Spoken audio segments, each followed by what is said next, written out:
Battle Station, everyone. Battle Station. We have 19 allies. We're going up against 21 enemies. And we are off. Mom takes over first place. Apfe takes over second. Shiro was in third. Snaptax is in second. Labarm is in third. Apfe takes over third again.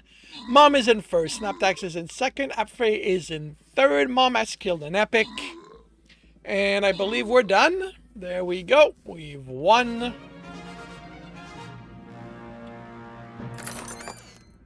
T-minus Mom is in first place. 9 kill, 1 assist. Snapdax is in second place. 1 kill, 6 assist. Labarmfa is in third. 5 assist. We've got gold, musketeers, and healers. And no one claiming them. So, T-minus Mom gets healed. Labarmfa gets musket. And Gapeni gets gold.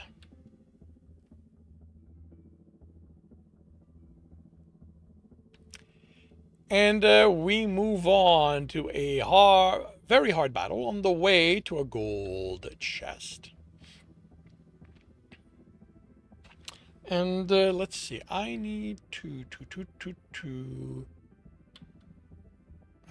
place Warlock. That can't do that. So kill range. Do we have range in here?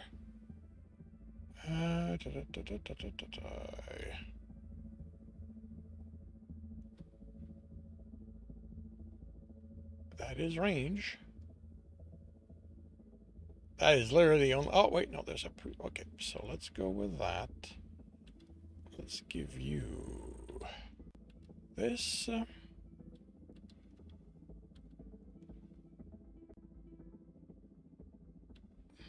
Let's do that.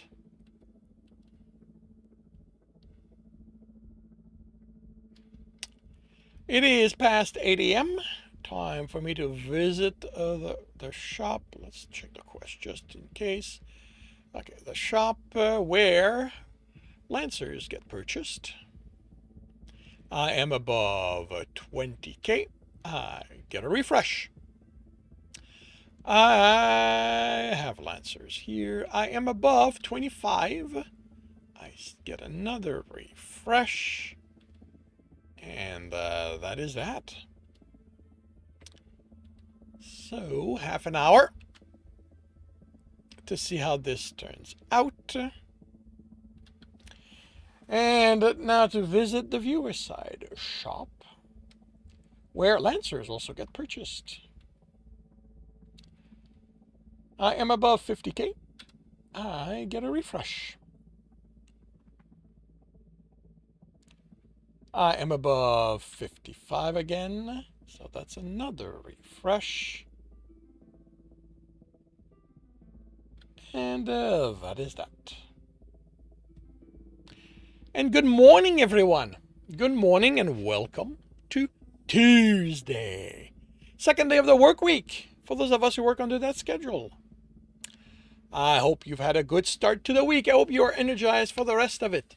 I have little to say about yesterday, but this morning was, realized I forgot to do something somewhat important last Tuesday, actually. And catching up to that snowballed into delaying what I was supposed to do today, and everything got done, but it left me feeling like I'd run a race. And good morning, Cool Imp. Dexter Season 1 is greater than Darkly Dreaming Dexter. Yes, it is. I was really disappointed in the book. I knew ahead of time that the Season 1 had been inspired by the book, but Dexter is such a different character in the book. I do not like him. I do not like Dexter in the book. At least in the TV. Well, and that's what happens when you get to do a rewrite, is you get to fix things like that. In the TV series, Dexter is at least likable. In the book, it's too... The book is too... That's unfortunate. Yeah, but it happens. It's one of the reasons what I post is scheduled about a month ahead of time, so that I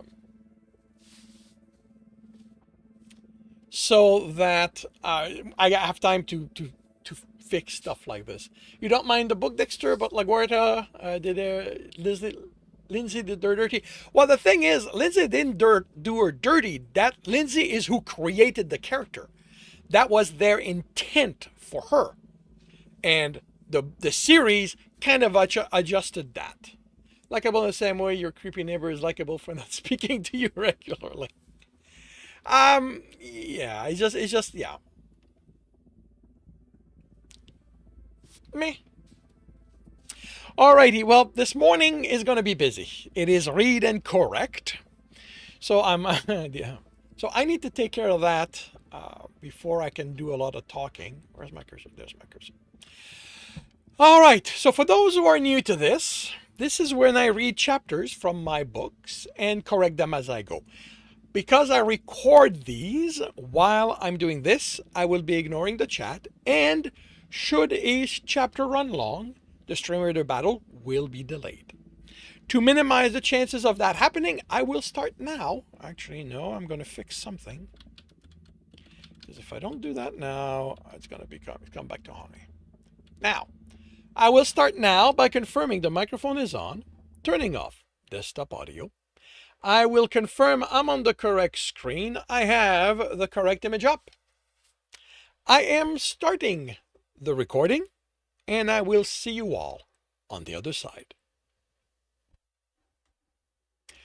Welcome back to another reading and correcting with me, Kindar, the Tiger Writes, and Ty, the Tiger Supervisor. These are where I read a chapter from one of my stories and correct it as I go. If you want to listen to these live, it's every Tuesday morning, 8 a.m. Eastern Time on Twitch and YouTube. And if you are looking to support me, that is on my Patreon. Today, we are doing chapter 95 of The Captain's Heart. Something Gralgaron was reminded of each time he returned to Kelser and had to fly around was just how beautiful it was. The vast green and brown of the forests, the paler green and yellows and reds of the plains, the gray browns and whites of the mountain, and the blue and green of the water. Other than his family and friends on the planet, the view was what he missed the most while in space. Images on the screen didn't give a proper sense of the vastness. Maybe he should take an extra day. Visit his family, run through the forest at the end of the property, smell the wilderness, maybe hunt whichever animal was on the culling list. Part of his father's work as forester was keeping the wildlife in balance within his district. The system involved satellites and broad-range scanners to tally the number from each species, and when one population was too high, it was open to be hunted until the numbers were brought down. Having his father in charge of that meant getting the hunting pass was simple, a privilege he tried not to abuse. But first he needed to finish his duty to the hunters who had entered the forest. 2 had been seen to, their family lived near the city. The others were in different part of the planet, which meant a shuttle with this wonderful view to remind him of what home had to offer. It was earlier here than where he'd started the journey. Another thing he tended to forget, living on a ship with its clock standardized to Roxamian's reach, which used the capital at its time. It was colder. They lived at a higher elevation. Something else he forgot. The temperature wasn't controlled. The house was low to the ground, spreading wide instead of up, as was common in the cities, where real estate wasn't as readily available.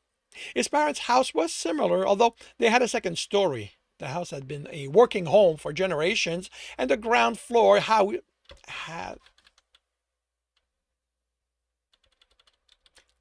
housed the equipment needed to tend the land and prepare the kills, and the second floor was for living. It was only over the last century that the ground floor had been turned into a living part of the house. He couldn't tell what their ancestors might have done for a living from the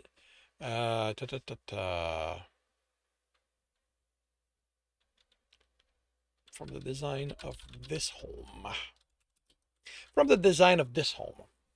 He set the shuttle to remain. He had rented it for the day, but these automated things could have a mind of their own and leave him stranded if he didn't specify what they needed to do. His fur fluffed in contact with the cold, but did little to hold on to his warmth. His family came from water climes. His mane, at least, kept his head warm, even with the sides shorn short. The door opened before he reached it, and a youth looked at him, fluffy silver fur with darker rings through it. I told you the scanners detected a shuttle. A shuttle? Mom, there's some lowlander here freezing his balls off. Then he disappeared back inside. The door remained open, so he took that as an invitation for warmth, mildly warmer, he realized once he closed the door. The female that stepped onto the hallway had the dark ring in her fur from the youth, but her thick... I don't need it in the fur. Dark rings from the youth, but her thick fur was toward gold. It's not was.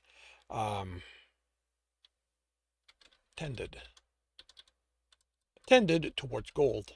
Hello, are you lost? He should have let them know he was coming, but he hadn't wanted his visit to feel like a burden to them. It was his duty, not theirs. I'm Gralgaran Sel El Ravnir. I was Tremerian Forian Loltanetoriak Alpha before he entered the forest. Her hand was to her mouth before he gave his relationship to her son. I wanted to tell you in person how proud I am to... She had her arms around him. He was always telling us about his Alpha and the ship he served on in his message. He was so proud to be your hunter. He wrapped his arm around her. He was a good hunter. He didn't add the rest of what he felt. His death wasn't his fault. He knew that even accepted it somewhat. But with her here, just as with the previous two families he'd gone to, it was difficult not to feel that he had failed her, that it was his fault she had lost a son too early. But wasn't that the fate of most hunters? Wasn't that what dying so others lived meant? Not today, he always said. Never, he wished. You're shivering. I'm sorry. I tend to forget not everyone has the fur for this place. Check me! Raise the temperature a few degrees. Mom! Came the whined response. It's already hot enough. We have a visitor. She yelled back. Raise the temperature. All right, he said. Oh, no, wait a minute. That's Gargaran. It's all right. And actually, if I make the mistake, that means I need to fix it.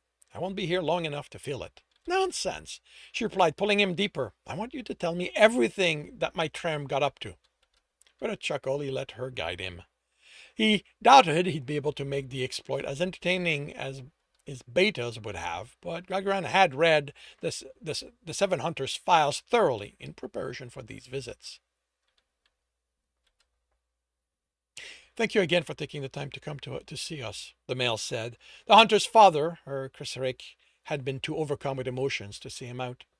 I know she didn't distinguish herself, but I don't know if you understand what it means to have you come and tell her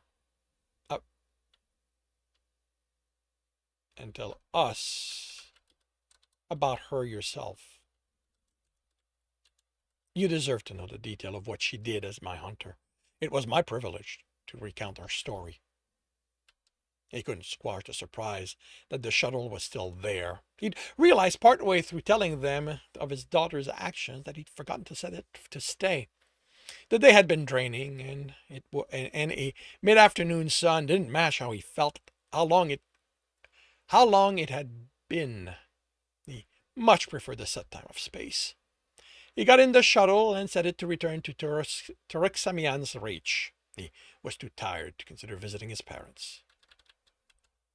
The inevitable thump of the shuttle landing woke him. Then came the message he had arrived at Turuxamian's reach. He scanned his bracelet to confirm the end of his trip and set it to return to the rental agency. He stretched, enjoying the stable temperature, and let his eyes adjust. The station's lighting was designed for maximum comfort, which gave it a tint that he found unnatural each time he returned from Kelser. Another thing he forgot about. He scanned his bracelet to update the station's registry. It would also let the Banes commanding Beta know he had returned. They'd have an incident report ready for him. Well, while he wa while he was the one.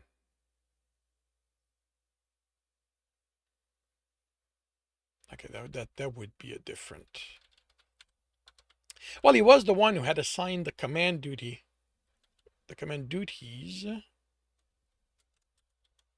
His visit to Kelser had stolen his sense of time, and he didn't feel like, and he didn't,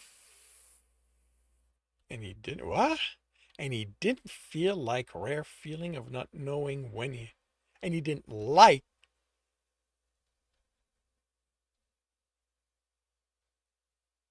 and he didn't feel like rare,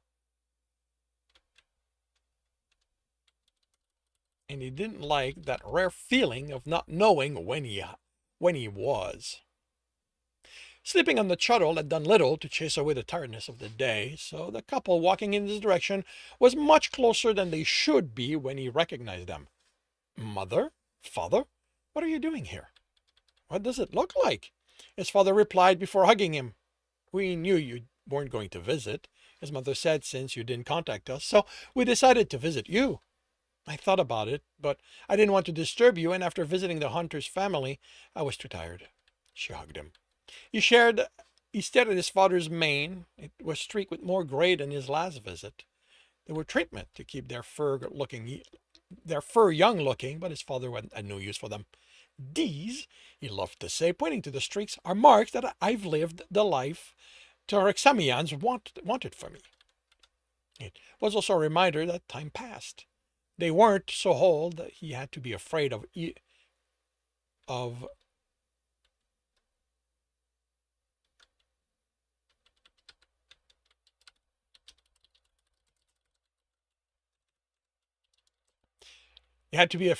them entering the forest, but then again, Terraine had still been young when she died. Then you need to sit down, she said, taking his arm and leading him to one of the restaurants that peppered the station's halls. And we can tell you all about what your brother and sisters have been up to. You don't have to, he protested, knowing that could stretch for hours. Oh, we do, his father said. We need to remind you what you could get up to if you weren't so responsible. And then, that brother of yours, his father said, using the phrasing for any time Romalger Grav Nilamir did something he didn't approve of, walked out of the studio in the fur. Gargram had kept from drinking when his father started recounting the story, and was happy for it as he snorted at the image. You'd think, his mother said, he'd have enough of visiting the cells. He might just like the guards, he said, remembering the quartermaster's behavior. His brother wasn't that bad, but he loved to parade that body of his for males and females to admire. How is your heart doing? His mother asked once he finished his glass of pomeron juice. Better. He's able to move about the ship again, although he stays to less traveled halls. If the crowd is of people he knows, he's fine. But too many strangers sets him on edge. And with you? His father asked. He shook his head and couldn't keep his shoulder from slumping. There's progress. We talk through messages, but I'm just another of his friends this way. What the Earthers did to him runs so deep when it comes to me that just thinking I exist can send him into a panic spiral. I miss him so much. At least you have friends, his mother said. Mother, I'm just saying that that Tomerimor Toral Gel Somi Cario Terras likes your company. I'm sure he'd. Mother, I told you. I'm respecting Earther custom when it comes to me and Jeremy. The custom is so widespread as being applied to absolutely everyone within a species. Divergents are always. He groaned, and his father chuckled. That was the danger of having an anthropologist. For his mother, she could always find cultural equivalent to justify any of her reasoning, except getting room to dress. But he attributed that to his brother's stubbornness. Doesn't matter if there are exceptions, mother. Jeremy was raised under these. His behavior has shown me exclusivity is important to him. Going to my friends for anything more than social group activities will lead to offers of sex that I'll have to decline and explain why. Tom and you are demonstrating the problem that is. Maybe you should request the Earther files his father offered. I'm sure that as head of your department, you could get them to ignore the new block on anything that has to do with them. What new block? Gurgren asked. Since that debacle on that station involving your heart, the leadership put a lock on anything having to do with them. Not quite to the extent of pretending they don't exist, but if we didn't have 50 years of shepherding them, I think they would. I think they would. I haven't been told about that. He shrugged.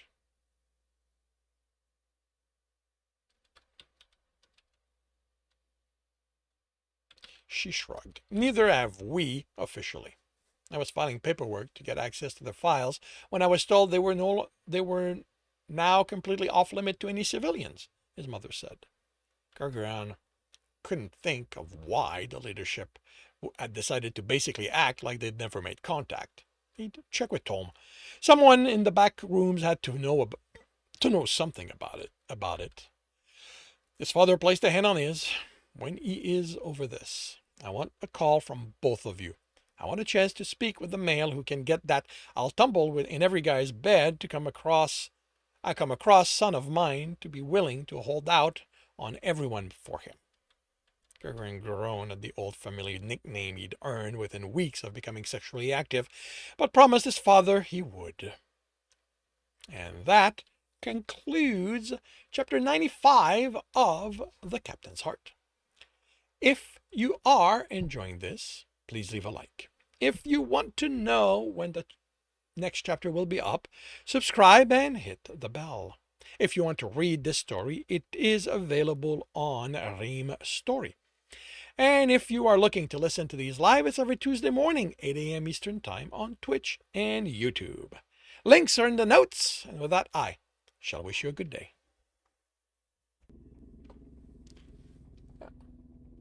Likeable somewhere, likeable not spiking. Okay. Did you follow Dexter Viking?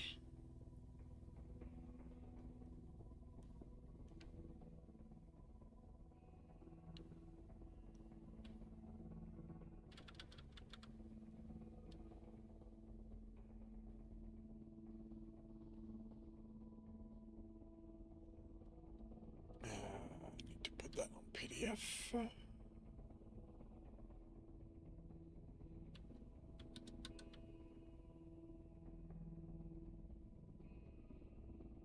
Okay, how about we go to the right file? Thank you.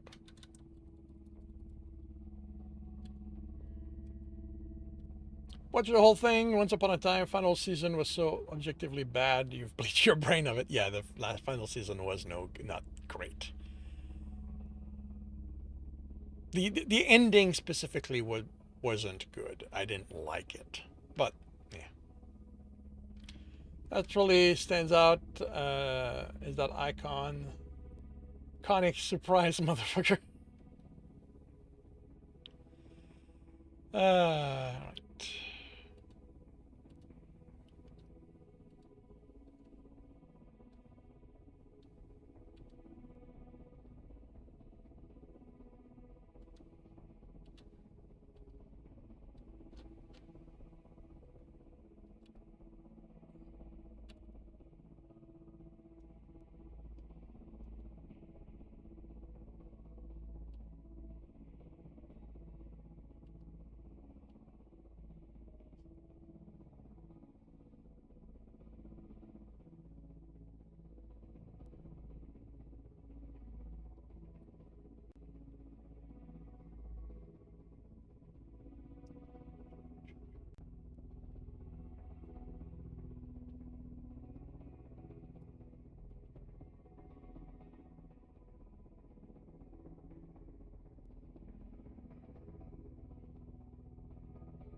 The Vine parodies were hilarious.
Atoll Station, everyone.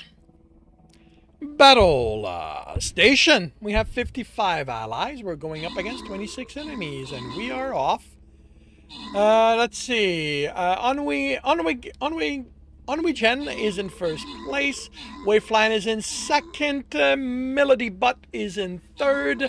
Ennui Jen is back in first. Wayfline is in second. Melody Bat is in third. What do I need to kill? Range. How many kills do I have? 14. Hopefully, 3 of them are ranged. Yeah, hopefully 3 of them are ranged. Le Barmfa is now in first place. Onwijen is in second. Wayflan is in third. And we are about to be done once that thing can give us a reason to destroy it. Really? There we go. We're done. We've won. And yes, I got my kills. La Barmfa is in first place with 13 assists. Onwijen is in second place, 12 assists. Twewa is in third, 7 kill, 5 assists. We've got bombers, we've got healers, we've got shinobis. We've got nobody claiming them. So, La Barmfa gets bombed. Onwijen gets healed, and Melody Bat gets stabbed. And we move on to a very hard battle before the gold chest. And I need to check in on quests because that I didn't even realize this one was here.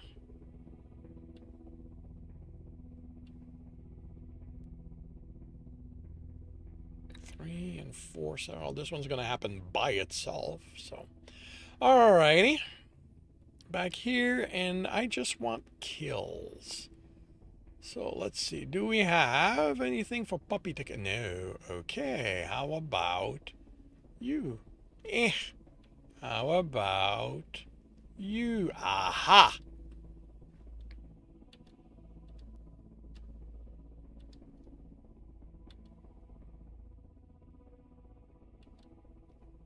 You might give me a few kills.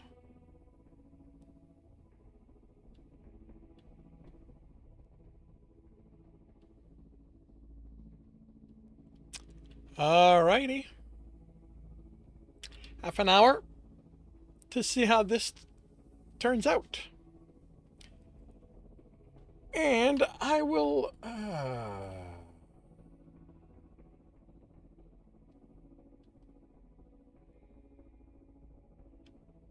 Alright, and I will move on to my next chapter. Confirming the microphone is on, turning off the stop audio. You know what? How about I hydrate before I turn to dust?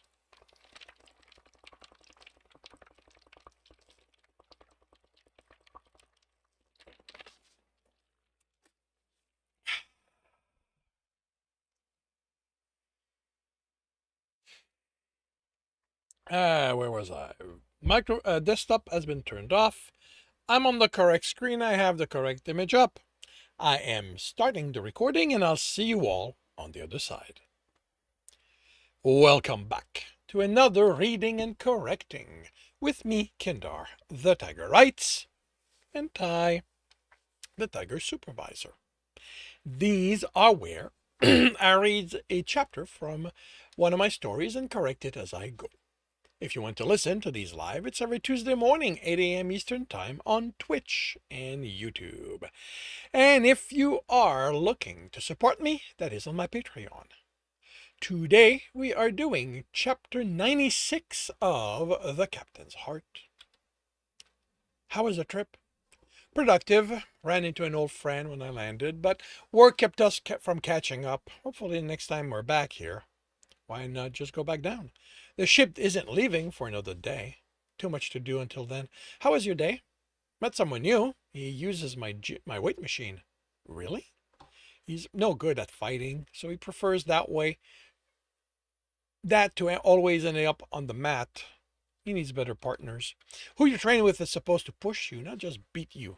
You do you know, do you think it's going to work for him? I don't know. He definitely can't use it the way I do. I might contact medical at some point. Someone there might have an idea if this kind of training can cause him problems. At least supervise, so if a problem is building, they'll know and put a stop to it. If that happens, send him to me. I'll set him up with someone who specializes in training with beginners. She'll be able to build him up until he can take on those trainings at the gym. I'll let him know. Did you visit your family? I didn't have to. They flew to the station and we ate while they cut me up to what the rest of my family has been up to. Met you at the station. Weren't you going to call them to let them know you were on the planet? It slipped my mind among everything I had to deal with. Right, slipped your mind. How are they, you and your siblings? They're all well. Room, he's one of my brothers, got in trouble again for being in public naked. I swear, he's like the quartermaster that way. He seems to love ending up in a cell. Maybe you should introduce them. Is just Billy, I'm in your bed. These two in this same room might bring the entirety of my society crashing down. Come on, two guys who like fucking so much won't end anything. At worst, they'll keep each other busy so they won't get in trouble anymore. I don't think you understand how my brother is. He's the worst of us.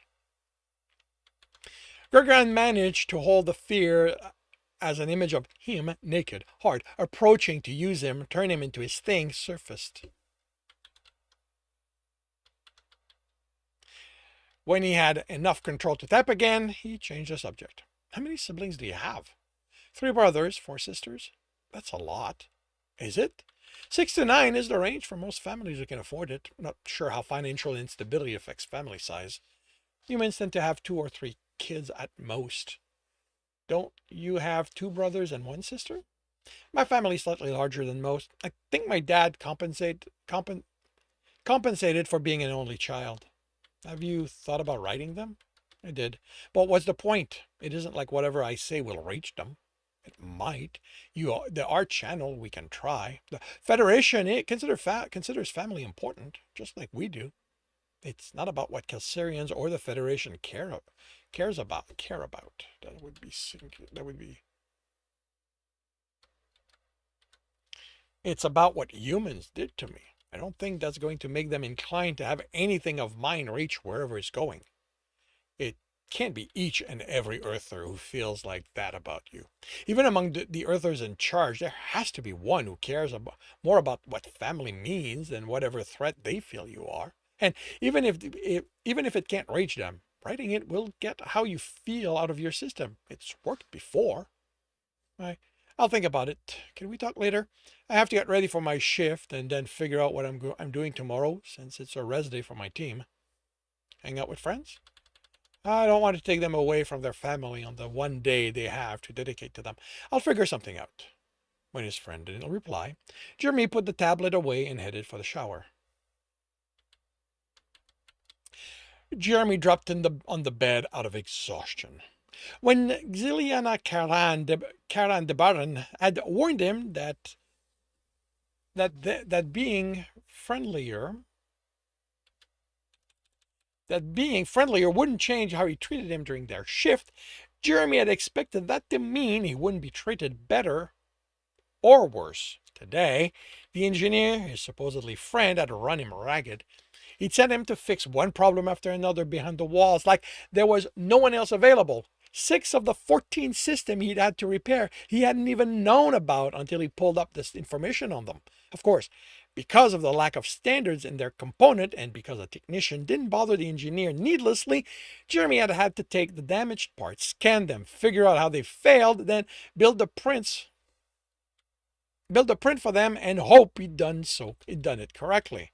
He'd needed 3 tries with one of them, but at least access to the printers had come with the work he'd been assigned. He wouldn't tell Alexiana Karan de Baron that, ever, but it had been fun to have to think on his feet like that, to take something he couldn't plan for and have to fix it, or else. In this case, the or else wouldn't be anything worse than disappointing the engineer, but during that time, it was like he was in the middle of an emergency on Einstein. He couldn't waste time thinking about whatever problem he had. He needed to fix the mess the scientist had made of his reactor, or else. And like those times, this had left him pleasantly exhausted. Well, it had been pleasant in the glow of success. Now he was just exhausted and in need of a shower. The tablet buzzed, and he was tired enough to answer. He answered before checking who it was. Hello? Then he had to clamp down on the panic as not recognizing the name. Technician Jeremy Bradshaw, a woman said. He pushed through the programming, ordering him not to reply. It still caused him to hesitate. Yes? I am Berlin Dirano Karoti Rekfrem. I would like for you to meet with me tomorrow. Trap! Why? We will discuss that when we meet. She's one of his agent. She will turn you into his thing. He had trouble fighting the argument. I don't think. The location will be lightly populated. There will be witnesses to our meeting. You can bring one of your friends if you feel you should. I believe one of them is a hunter. They should be able to protect you if you feel threatened. I don't know. What? If he'd go? If he should bother Turk at Tarikna? What did this woman want? I leave the decision to you. She ended the call, and he stared at the time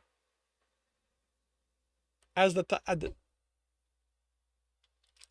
the time and location that appeared on his tablet. What kind of ending was that? The decision was his. If it was his, then he wasn't going. He dropped the tablet on the bed and went to the shower. With a snarl, he grabbed the tablet, dripping water, and called Leah Tergrobar. He hadn't been able to stop thinking about the conversation, and he needed someone else's opinion. As soon as she answered, he laid out what happened. Do you want to go? She asked. Of course not. I don't know who she is. For all I know, she's planning on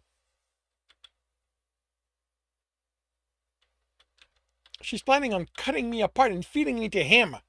I don't think that's how he wants you. Yeah, well, it's how the fucking programming words it. And yes, I'm curious. What would some stranger want with me? Of course I'm curious, but I'm also not stupid. I don't know who she is or what she wants. What can you know? Nothing. He cut his breath into silence. She's crew, or at least, he said, or someone related to the crew. I'm including hunters in the crew. What else? I don't think the captain would bring on anyone outright dangerous to the general population, but, he added, not needing the programming to prod him, he can't know everything about everyone who lives here. Someone with some form of deviance could have slipped through. That is true. How likely do you think someone like that, who poses the threat the programming is telling you they are, could remain unnoticed? That was a good point. The ship was a sealed environment. It was nearly impossible to do something that affected others and not have it quickly noticed.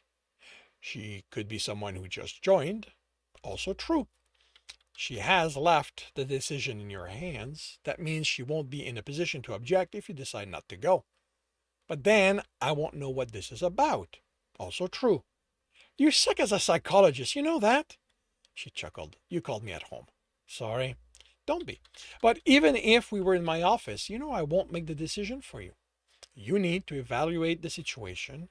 I can help you evaluate the risk, but you have to decide if they are worthwhile. I know, he whined, and if not for this fucking programming, I wouldn't be second-guessing myself all the fucking time. I've thrown myself at reactors on the brink of blowing up because I'd worked out the probabilities I could defuse it. This is so much simpler than that, but it feels like the explosion of getting it wrong will destroy everything I know. Knowing that, what do you want to do? You so fucking suck. I'm told I'm quite good at it. I can't believe you went there. I smelled an opportunity. Yeah, well, don't be surprised if I call you tomorrow so you can talk me out of doing something stupid. He stopped as a man and a child walked out of his destination. The open door, letting him hear the sound of fighting. Bodies hitting the mat. The child and father both had damp fur, so he couldn't tell which one had been fighting. But what parent took their child to watch them fight? Well, It was just training for Kelsarians. He hadn't imagined a Kelsarian gym when she said it would be likely occupied. He had no idea what he'd imagined. But it meant that if she tried something, the people there would be able to help him. So maybe it made sense as a way to make him feel more at ease. He entered, and as with the other places where physical activities happen on the ship, was immediately in the changing room. Men and women dressing and undressing, going and leaving, going to and leaving the showers, and he kept looking ahead. The programming was already loud about how each of them only needed a glance from him to decide he wanted to be used. The fact kids were in the same room did not make him feel any better. The other side was open and the fighting louder. Half the large room was occupied, and most of them were children, with adults instructing them. A few adults were fighting, and those were fast and seemed overly brutal to him for something they considered normal exercise. Technician Jeremy Bradshaw, a woman said, and he turned. I'm glad you decided to come. She only wore pants. Fabric spilled out of a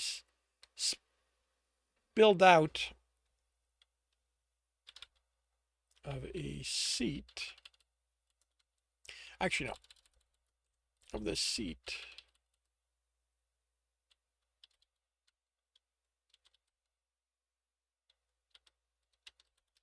Of the seat she was vacating, which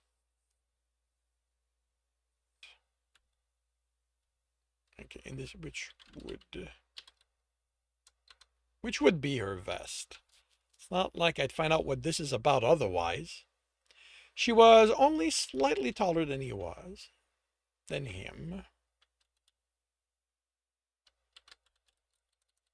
Her fur pale cream that was almost white, going darker along her arms until it was dark brown at the fingers.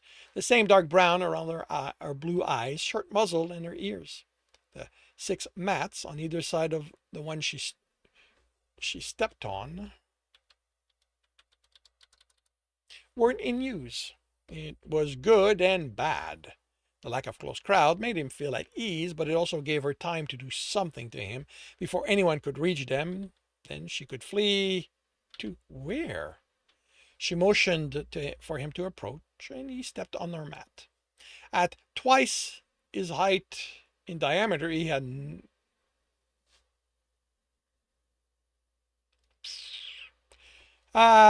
twice his height, so that make it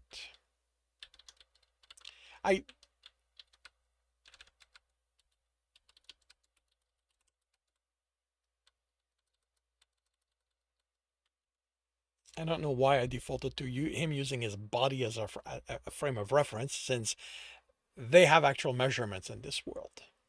At nearly 3 meters in diameter, he had no idea if it meant it was large.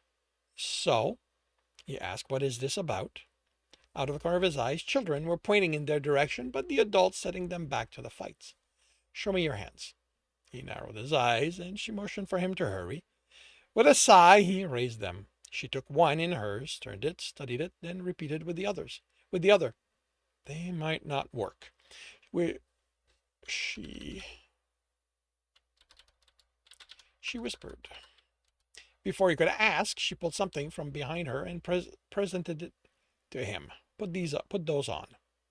Those turned out to be a pair of gloves, supple material with ardent fingertips. The shape made him suspect that claws could extend. They were tight, and the fingers not quite long enough. Tighten your hand, curl the fingers. He did so. She shook her head. You're going to need a different design. I'll have to see if there's one for anyone who suffered claw amputation. Until then, we'll start with close the hand style.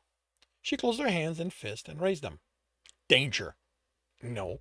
He clamped down on the urge to run, reminding the programming predators chase when the prey ran, and it didn't mean he was in danger.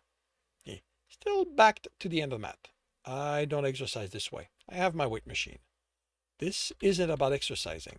Take them off, close your hands, and raise them like this. He didn't. If that's not what this is about, then why am I here? To be trained. Trained in what? Combat. What else? He took the gloves off and threw them at the seat with her vest. I don't fight. He turned away. You were taken by Earthers twice, she said, tone casual. He rounded on her. And what does fighting have to do with that? Do you think they're done trying to take you away from us? It's not like I plan on ever giving them the chance to try again. Do you think they'll wait for you to give them an opportunity? Or do you mean to never leave the ship again? It's not like I need to go anywhere else than here.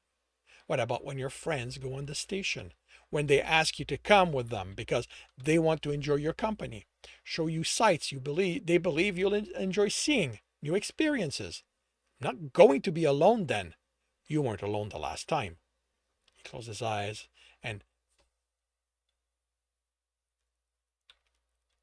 tried not to see her body.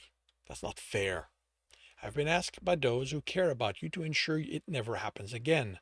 That no matter how the Earthers try, plural, you will have the skills needed to stop them. That you won't have to rely on others to keep you safe. That you won't be a reason they are injured when the Earthers try to take you again.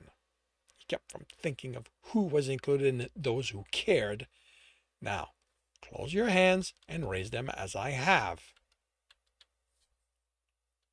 He looked at his hand, made fist, and felt ridiculous. I'm not a fighter. No, you are a warrior, and I intend to give you the skills needed to ensure anyone who goes to war with you regrets it. I told Hardwin, raise your hands. He raised them. He couldn't put his friend at risk needlessly. He at least had to have fought back as best as he could. Good. She extended her left arm, then brought it to her. That is the first motion. She did it again. Copy it. This was a waste of time. But until she saw that, he'd stick with it. And that concludes chapter 96 of The Captain's Heart. If you are enjoying this, please leave a like. If you want to know when the next chapter will be up, subscribe and hit the bell. If you want to read this story, it is available on Ream Story. If you want to listen to these live, it's every Tuesday morning, 8 a.m. Eastern Time on Twitch and YouTube. Links are in the notes, and with that, I shall wish you a good day.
Do these screw-ups.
Battle station, everyone.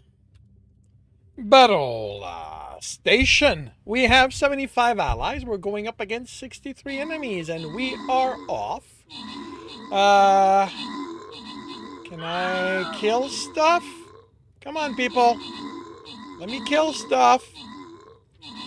Ninag is in first place. Betzigen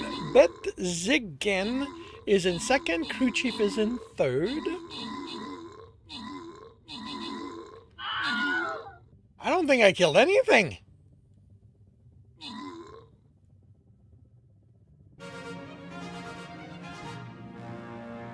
I killed one? Really? This is usually my big killer. Well, one of them. Ninag is in first place, 2 kills, 13 assists. Betzigken is in second place, 2 kills, 12 assists. And Crew Chief USAF is in third, 12 assists. We've got gold, we've got barbarians, we have no one claiming them. So, Fetters Bongen did it, get gold. JR926 gets the axe. And we move on to a gold loyalty chest.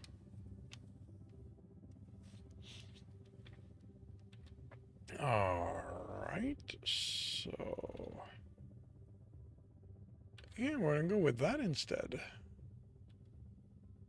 That should get the jump on anyone trying to snipe me.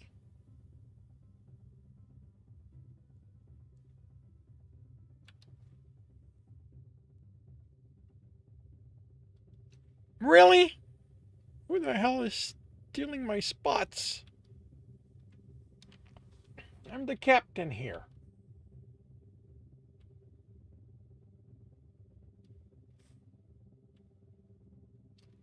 Alrighty, so half an hour to see how this turns out. And I will start the next chapter by confirming my microphone is on, turning off desktop audio. Confirming I'm on the correct screen. I have the correct image up. I am starting the recording, and I will see you all on the other side.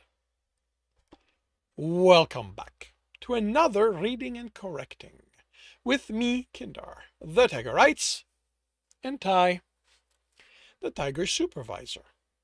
These are where I read a chapter from one of my stories and correct it as I go. If you want to listen to these live, it's every Tuesday morning, 8 a.m. Eastern Time on Twitch and YouTube. And if you are looking to support me, that is on my Patreon. Today we are doing chapter 97 of The Captain's Heart. Captain, the female said, continuing to look. Captain said,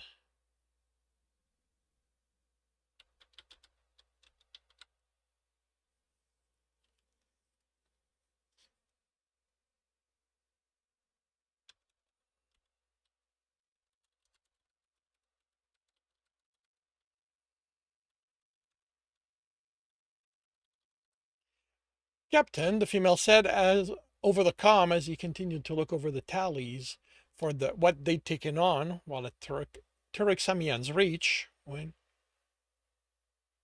yeah, that's.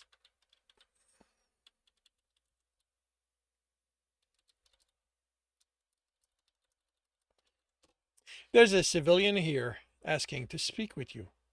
Refer them to the Civilian Dispute Board. If they've already tried that, try to have the decision resolved that way. Have them tell the board to forward the logs. I'll look them over and contact them with my decision, or if I need to speak with the parties to get more information. The system was in place and easily accessible for all civilians and nearly always resolved the issues without having to involve him, but every so often someone thought this would be easier if they dealt directly with him. Captain, he says it's regarding some people you wanted him to contact for you. People to contact? He wasn't looking to contact anyone, was he? He opened the door and looked out on the bridge. The male looked nervous at the Beta's side, and seeing him, Galgeran remembered who he was trying to get in touch with. It had been weeks, and with having to go to Kelser,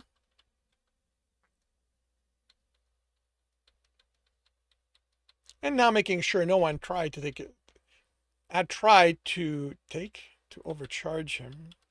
I know I was going to take advantage. I was going for take advantage. To overcharge him for what the ship needed, he hadn't thought about them. Come in. He motioned the male to in his office. He didn't have to come. He said once the door closed, you could have left a message. I didn't think you wanted anyone to know. He kept his amusement from showing, sitting and motioning for the male to do the same. He supposed that for civilians without hunters related to him, ballads made it sound like anything they did was filled with mystery and intrigue. Were you able to get in touch with them? The male nodded and offered him a slip of paper. It had been ripped from a larger page, and Gregoran wondered where it was from. The only place he remembered paper being used was in Cub's activity book, something for their growing claws to catch in and rip, a way for them to learn control without damaging anything important or dangerous. The male had no family on the ship, but he could have bought such a book for this, and if the intent was to avoid leaving evidence, it worked. A comm frequency, a time and date. In Federation Standard, the conversion put it slightly over 10 hours. Put it in slightly over. He'd have to stay up late. He tilted an ear, and the male shrugged. That's all they gave me. And you came as soon as you received this? A nod. Comm transmission were easier to trace than general broadcast, and he now had a time frame he could have.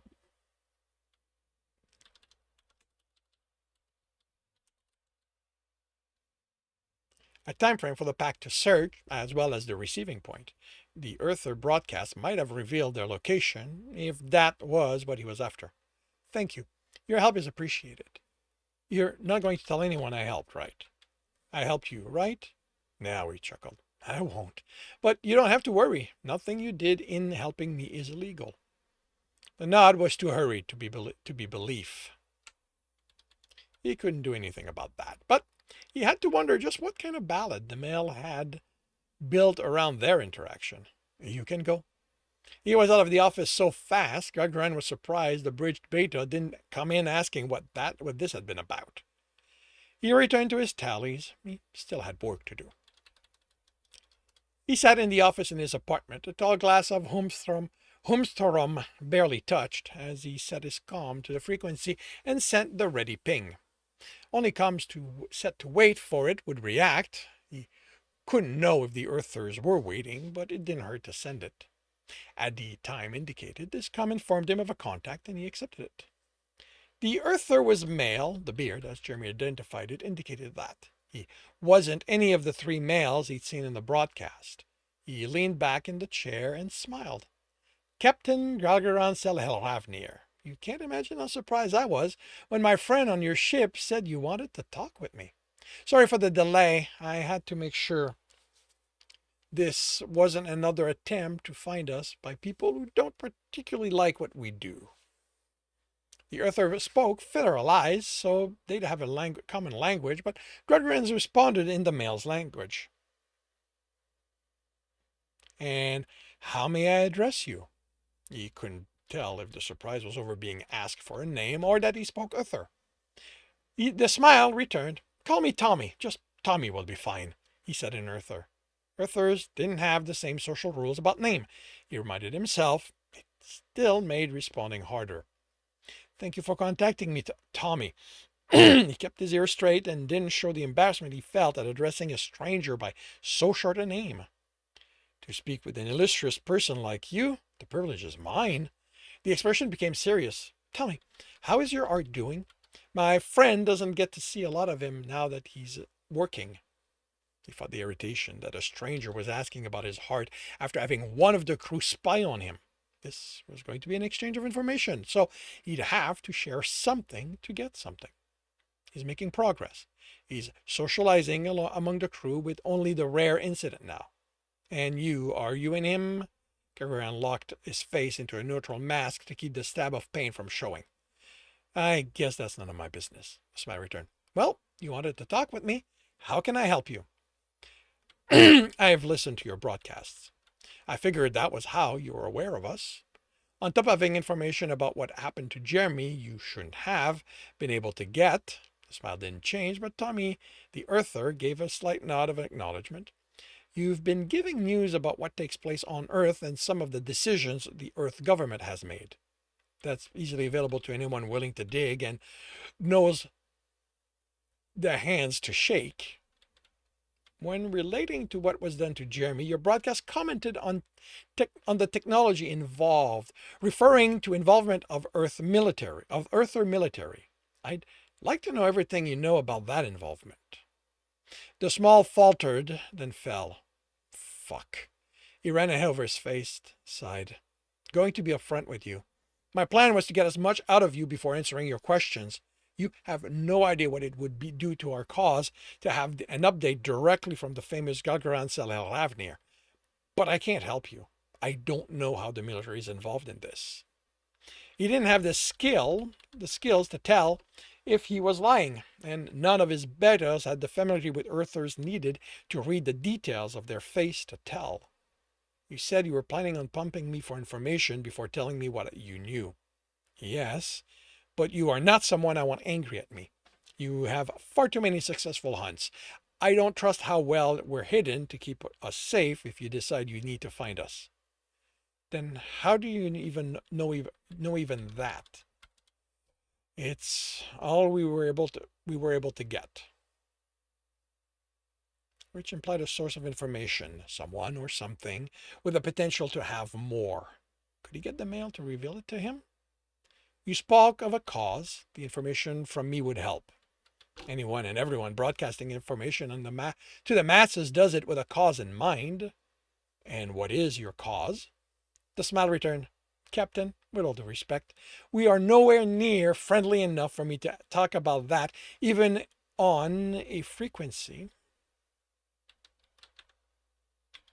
I know he's secured, says the mail, offering me a short name. Came unbidden, but I could help you with that cause. Of course, you and your heart are the most visible people out there at the moment. Our listeners can't wait to know what's happening to the two of you, how your heart is improving, when he'll return to you. You are turning our lives into ballads. He and Jeremy talked about by Earthers.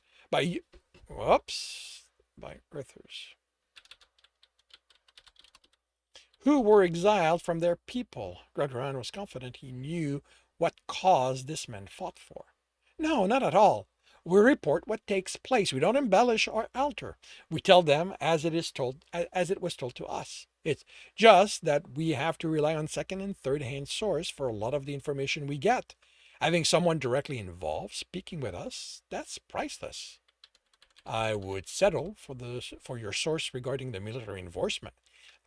I would settle for your source regarding the military involvement. The Earther stared at him. What exactly are you offering here? Me.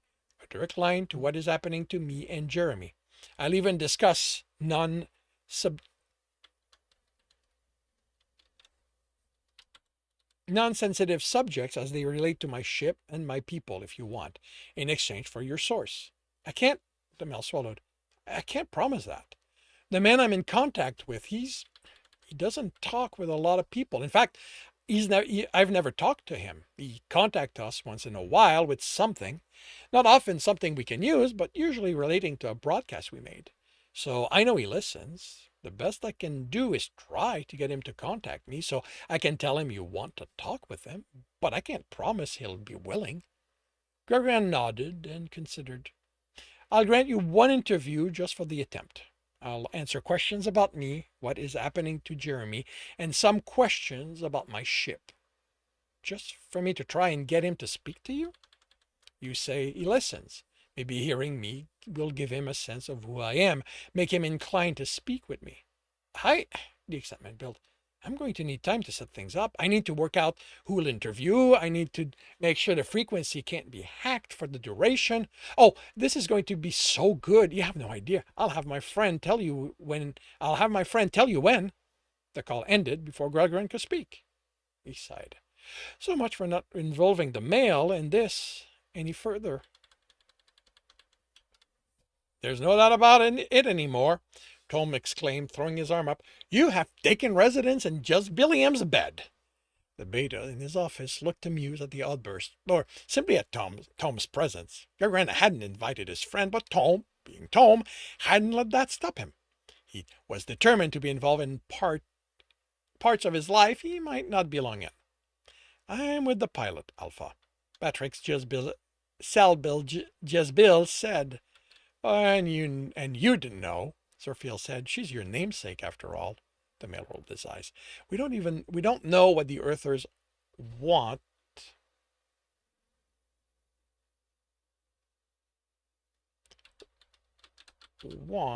Out of this. To know how the situation between me and my heart is progressing. Oh, I swear, Tom said, you can be so innocent at times. I'm with him, Zerfield said. They are Earthers. We know how they feel about you and him. They are Earthers who have exiled themselves from their people. You don't want us to tell you the numbers of ways we could use that to set up to infiltrate our enemy's information network. The Senecal Dosirage said. And I don't have the backroom access to them, Tom added. We are fighting for those. What happened to? They are fighting for those like them who. Holy cow.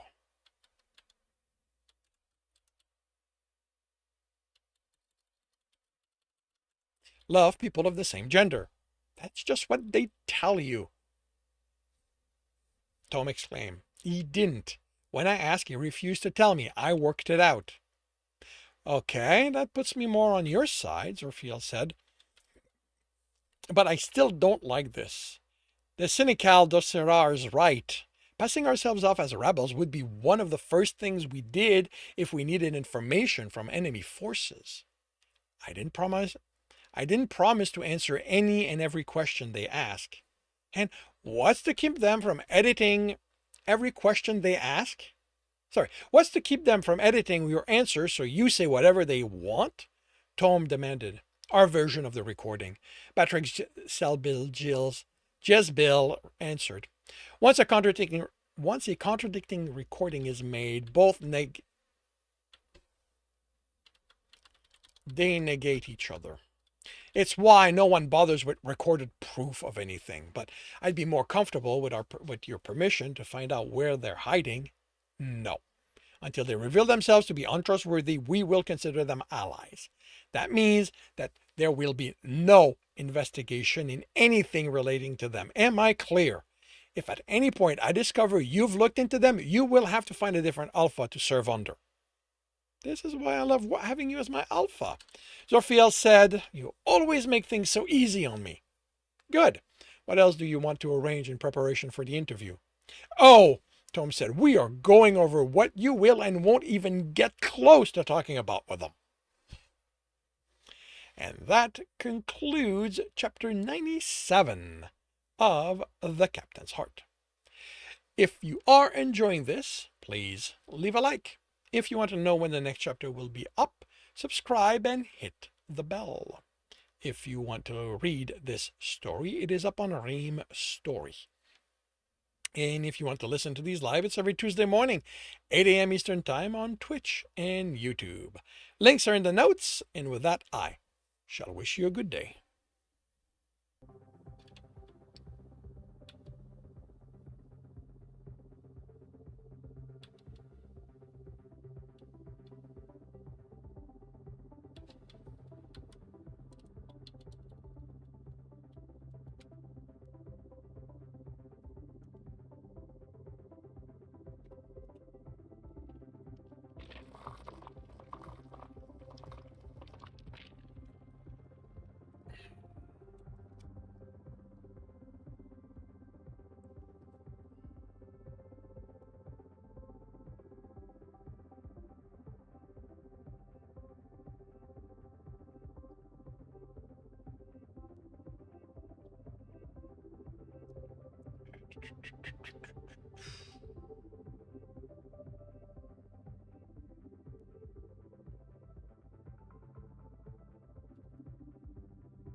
Battle station, everyone. Battle station. Let's see. We have 77 allies. We're going about 40 some enemies, and we are off. Let's see. Feathersbung is in first place. Texas Rangers in first. Back in first. Feathers is in first. Rangers in second. JR is in third. Okay, looks like I get my kills this time. I get enough kill to do the full quest on this one, should I want to. And we're done. We've won. I only needed one. Feathersbong is in first place. 8 kills. Texas Ranger fan is in second place, 8 assists. Shironaya Stream is in third, 4 kills. We've got gold, musketeers, and Lego heads, and no one claiming them. So, Helpful Onion gets gold, Gator Paws, muskets, Snapdax gets Legos. And we move on. Ooh, me collecting scrolls. And then a insane battle before the skin chest. And I need to go.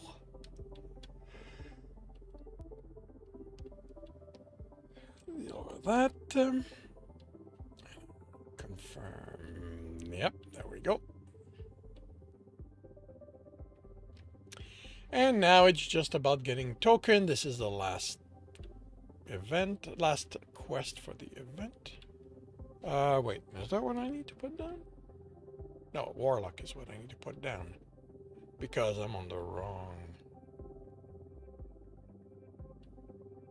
There we go. So, yeah, Lancers is what I'm putting down now.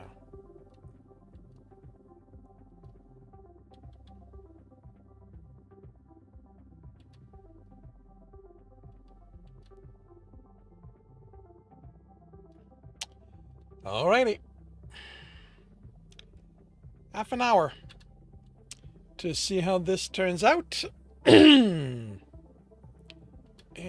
I will start another chapter by confirming microphone is on, turning off desktop audio, confirming I'm on the correct screen, I have the correct image up. I am starting the recording, and I'll see you all on the other side. Welcome back to another reading and correcting with me, Kindar, the Tiger Writes, and Ty, the Tiger Supervisor.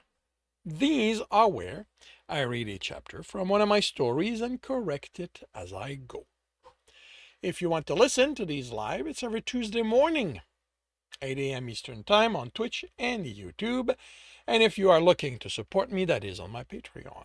Today we are doing Chapter 48 of Stepping Wild. Tibbs leaned against the shop's wall, a stall displaying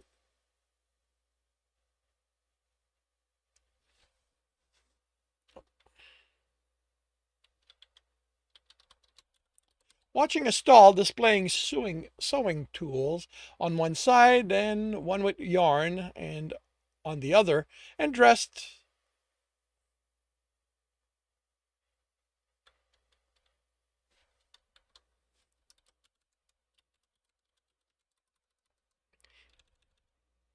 he dressed in the rough but refined clothing that was typical of the area.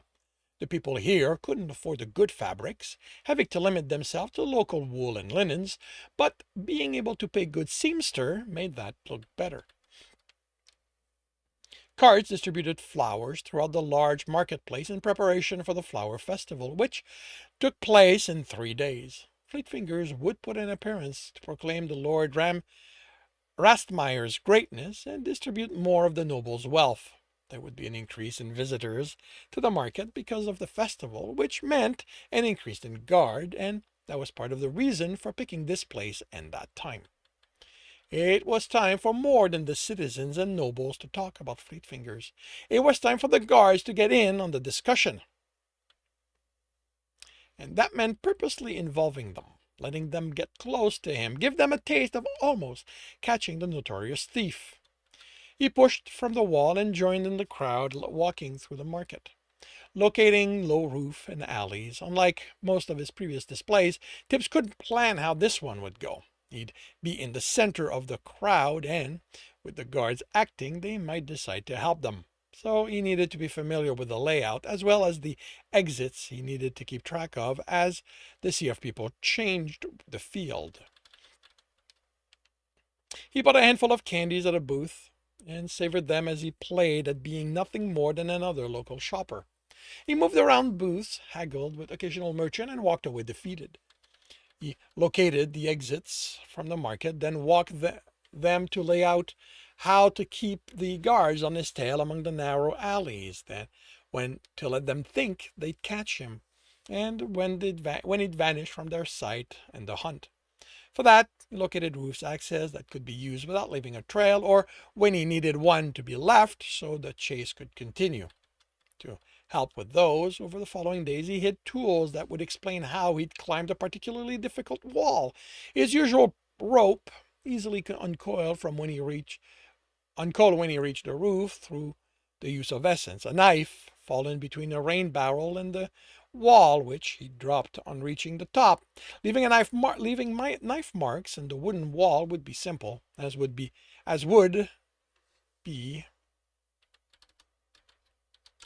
leaving a knife embedded at the top where he'd put too much force and didn't have the time to wrestle it out. Once he was satisfied with his preparation, all that was left was to wait for the day of the festival. He walked through the crowd already in Fleet Finger's green and black, but with the hood down and no mask, he was only another of the visitors. He wasn't worried about being recognized. The dye in his hair gave weight to his usual light curls as well as copper highlight. Not that anyone noticed him. Fleetfinger wasn't yet so known that the sight of green and black made people stare. Today would go a long way toward changing that. His fingers were as active as they always were in crowds, but this time he left something behind instead of taking it. Silver and electrum coins for a wealthier crowd, wrapped in strips of paper from Lord Rastmeyer, wishing them a good festival and to make use of the coin and to enjoy this special day. He also left purses with a handful of them under the counter of struggling merchants. The festival wasn't about spending money, but everyone would need an ale at some point, something to eat, and then they'd find the new coin, a message. Once one found theirs, they expected exclamation, joy from those who also found coins, disappointment from those who didn't. It would mark the start of his display. If it didn't happen, by the time he reached the center of the marketplace, the pole there with the festival banner would be the perfect place for Fleetfinger to inform everyone of the crimes they hadn't noticed him committing. The uproar, when it started, came not from him high on the pole, or from people proclaiming found coins, but from a woman yelling out, "That's Fleetfinger! Fleetfingers! He looked at the caller in surprise, and she was in a rough spun dress, out of place among the finer made clothing. Well, it wasn't how he'd planned it. Tip smiled, gave a theatrical bow, and when he straightened, he wore Fleet Finger's customary half mask and the hood was up. Then he ran in the opposite direction of the guards coming at him. The bag at his hip had more coins than he'd expected for the start of the display, but that would be remedied in the way only Fleet Fingers could pull off.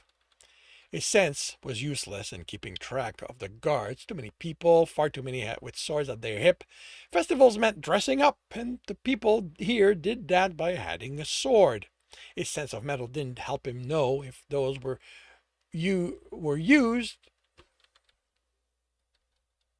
meant to be used or purely as decorations. What his sense did was let him know how the crowd moved, where it was dense and would impede him, or light, or in the process of shifting. That gave him an ease as he ran through people and his pursuers didn't have, and he was taking advantage of it. He reached a pole at the center of the market and climbed it until he was above the stalls. "Good people of Brakentia," he called, the air etching, carrying his voice far. "A merry flower festival to all of you." He didn't voice the curse, as the cord holding the bag of coin shut fought him. It had to have become tangled in the run. He continued, unraveling the wood essence of the cord and leaving it too fragile to resist his fingers. "Fleetfinger, humble servant of the great Lord Rastmeyer, brings you its generosity." He flung a handful of coin in the air. "Spend the coins with a lack of wisdom such a day calls for." The bag followed, the metal etching detonating when it was high, but part of the bag remained intact, causing most of the coin to fall in a small area. He'd work out what he'd etched wrong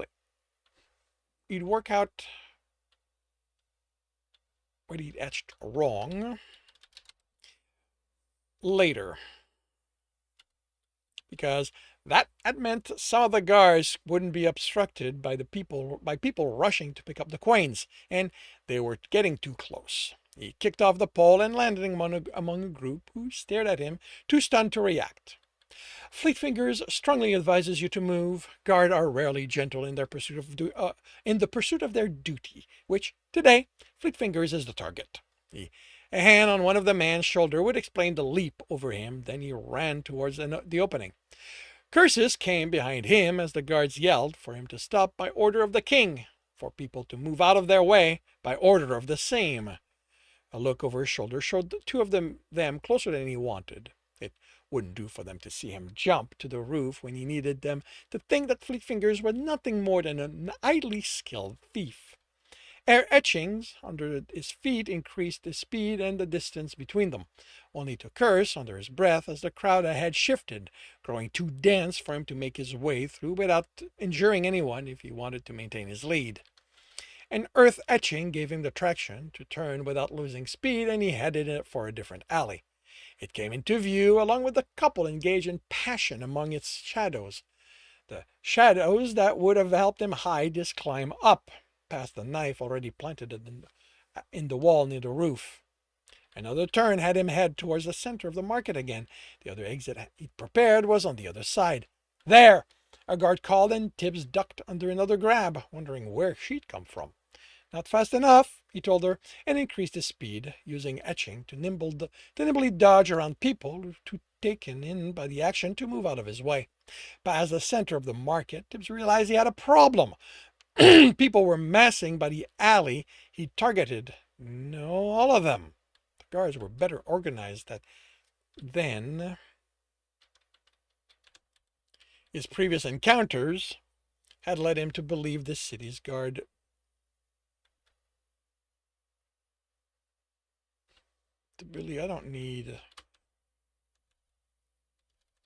Had led him to believe. He smiled. It would simply make Fleet Finger's inevitable escape more discussion-worthy. He altered the air etching for more speed, maybe too much, but he needed it to reach the alley before there were too many of them to believe he'd gotten past without the use of magic. An item could explain his speed, but as rare as they were, they'd go for him having essence before they considered he had a second one. A magical item made Fleet Fingers memorable. Using magic brought the danger they'd called in adventurers to deal with the threat. He barreled through the still assembling guard, an etching of air to push them apart more than the impact would, and give him a believable head start on them. He exploded an air etching under his feet to send him up, sending Wood ahead to pull the rope out of the cranny it was hidden in. Already guards were running in the alley, and he had to hope the distance would have them thinking they'd seen things wrong. The dangling rope should help convince them of that. He posed at the edge of the roof as the guards looked for a way to join him there. One grabbed the rope, which came undone, and she fell on her back. Tibbs gave a broad bow, then ran along the edge, dropping to the alley at the end and setting off to the next part of the chase.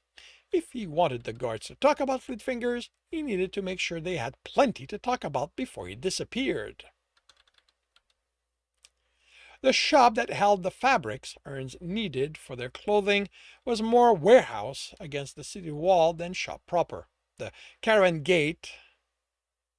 okay, this actually needs to be changed.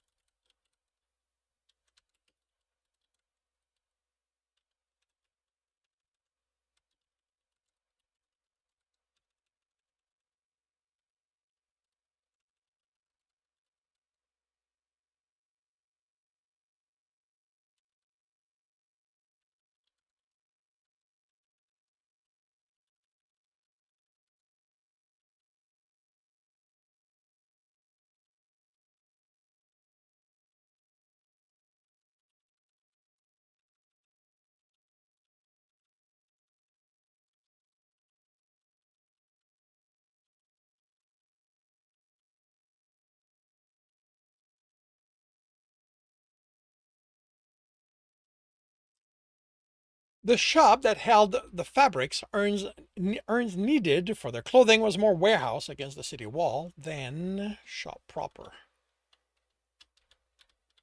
With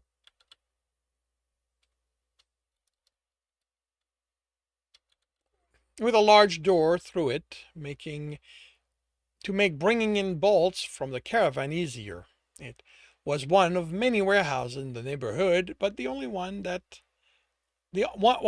of two that had storefronts. The other stored and sold herbs and spices. When they discussed ideas to hide the fact they'd stolen bolts, the team's ideas ranged from burning the warehouse afterwards to laying the blame at the thieves working for the master to, Charlie had been particularly proud of that one, unleashing a rodent to eat through so much of the fabric no one could tell any was gone. The one they'd settled on came about because Tibbs wouldn't know which bolt to take unless the names were written on the language he knew how to read. He had an easier time learning to speak them than to write them. Writing the messages Fleet Fingers left with the coins had been his first exercise with the language. The warehouse was large enough he might spend a night there and not find what he needed. So Cinta had crafted an identity for the laborer working for one of the city's tailor, and had mixed with the other laborers, learning the orders, and then at the shop finding out how it got ready for pickup. They'd discussed simply buying the bolts of fabric under the guise of the laborer for his employer, but that left a trail behind for the guards to pick at and go to the tailor with, which would have them speak with the laborers and lead to a description. Most time, the order was picked up shortly after being placed. The one time that stayed in the section reserved for the orders longer was when the order was placed at the end of the day. Those were picked up as soon as the shop. Okay, I need to alter thing.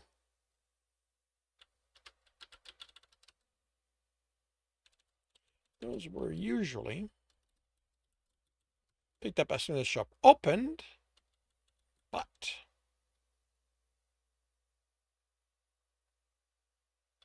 so they were prepared before the workers went home and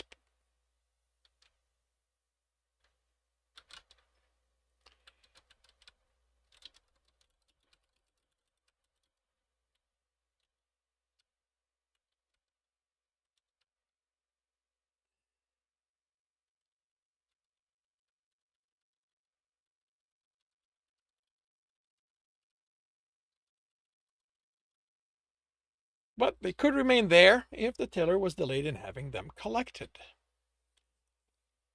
The room that held those orders was behind the shop, but a separate one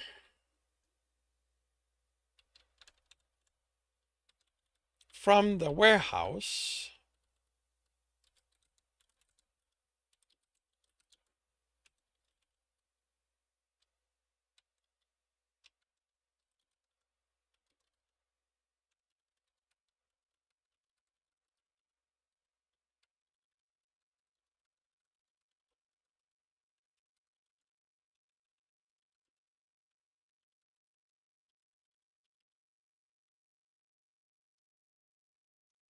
um, but a separate one from the warehouse with its own door, so the picking up of the bolts didn't get in the way, didn't interfere.